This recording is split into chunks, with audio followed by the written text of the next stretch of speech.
بسم اللہ الرحمن الرحیم۔ السلام علیکم ورحمۃ اللہ وبرکاتہ۔ پرانے وقتوں میں ایک شخص نے کسی وجہ سے اپنی بیوی کو طلاق دے دی۔ لوگ اس کے پاس آئے اور پوچھا کہ طلاق کیوں دی؟ اس شخص نے کہا کہ میری بیوی ابھی عدت میں ہے، میں اس سے رجوع کرنا چاہوں تو کر سکتا ہوں، میں اس کے عیب بیان کروں تو میں اس سے کس منہ سے رجوع کروں گا؟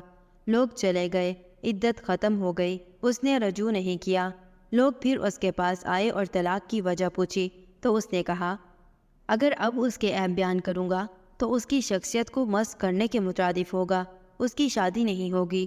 لوگ پھر چلے گئے، اس عورت کی شادی کسی اور سے ہو گئی۔ لوگ پھر آئے اور طلاق کا سبب پوچھا تو اس شخص نے کہا اب وہ کسی اور کی عزت ہے، اور مروت کا تقاضا تو یہ ہے کہ میں پرائی اور اجنبی عورت کے بارے میں منہ بند رکھوں۔ واصف صاحب کہتے ہیں کہ جب کسی کو چھوڑ دو تو اسے رسوا مت کرو، چاہے پھر وہ بیوی ہو، دوست ہو یا دشمن۔ یہ دل برا ہی سہی پر سرے بازار تو نہ کہہ، یہ دل برا ہی سہی پر سرے بازار تو نہ کہہ، آخر تو اس مکان میں کچھ دن رہا بھی ہے۔